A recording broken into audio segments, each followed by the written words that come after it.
Hi అండి. బచ్చల కూర పప్పు వండుకున్నా. ముందు పప్పు వేసుకున్నా, కందిపప్పు కడుక్కున్నా, బచ్చల కూర పెట్టుకున్నా. ఈ బచ్చల కూర మాకు పక్కింటి బామ్మ ఇచ్చింది. ఆ బామ్మకి నిన్న చిక్కుడుకాయలు ఇచ్చాం.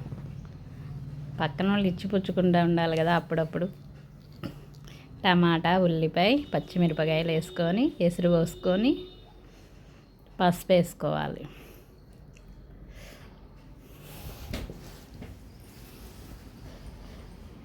ఇంకా అసలు ఎసురు పోసుకోవాలి, సరిపోవు.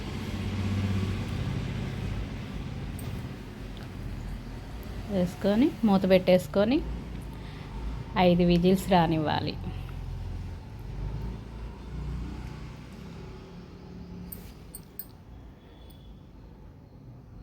ఐదు విజిల్స్ వచ్చినాక మూత తీసి పప్పు ఉడికిందో లేదో చెక్ చేసుకోవాలి. పప్పు అయితే ఉడికింది. సరిపడినంత సాల్ట్,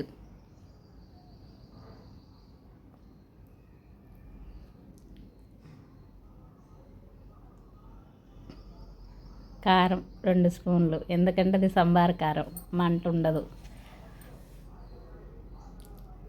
పప్పు గుత్త తీసుకొని మెదుపుకొని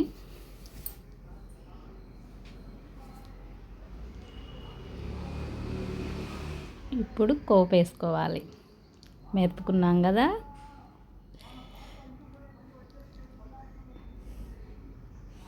కోపు పెట్టుకోవాలి.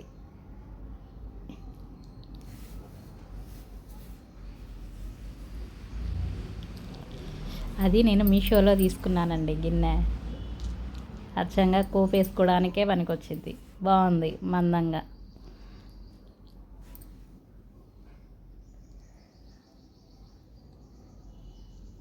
రెండు స్పూన్ల ఆయిల్ వేసుకొని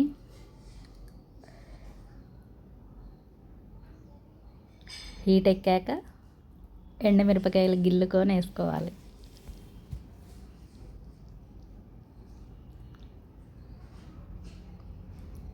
ఇప్పుడైతే హీట్ ఎక్కింది.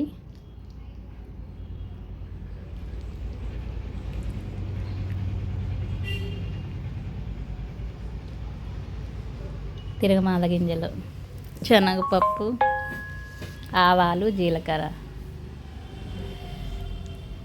చిటపటా అంటున్నాయి. ఇప్పుడు చిన్నుల్లిపాయలు నల్లగొట్టుకొని పక్కన పెట్టుకున్నాం. పెద్దుల్లిపాయ ఒకటి కోసుకున్నాం. తిరమాతలో కూడా పెద్దుల్లిపాయ వేస్తే టేస్ట్ వేరే లెవెల్ ఉంటుంది. ఇక్కడ ఏంటంటే మాకు ఇంగవ లేదు ఇంట్లో, ఇంగవ అయిపోయింది. ఇంగవ లేకుండా నేను అసలు ఏది చేయను.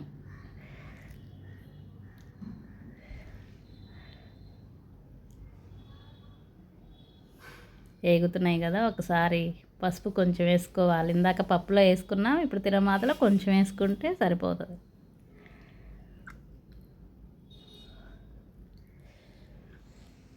ఇప్పుడు గరిటె పెట్టి తిప్పుకోవాలి. అన్నీ గోల్డెన్ కలర్లో వచ్చేదాకా ఫ్రై అయినాక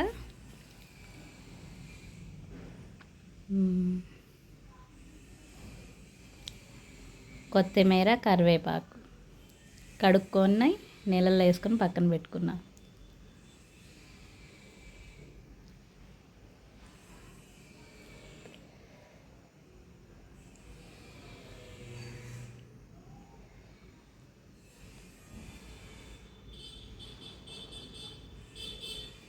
ఇప్పుడు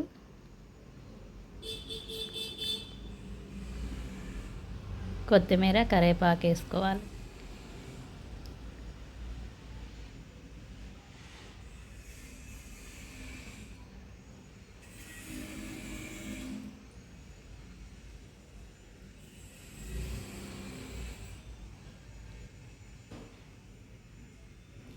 కోపు వేగిందండి. ఆల్మోస్ట్ గోల్డెన్ కలర్లో వచ్చినాయి. ఉల్లిపాయలు, చిన్నుల్లిపాయలు అన్నీ బాగా కనిపిస్తుంది కదా మనకి కలరు.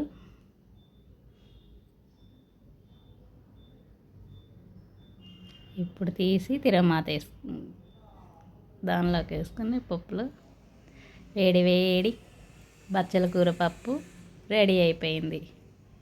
ఓకే అండి, బాయ్ బాయ్.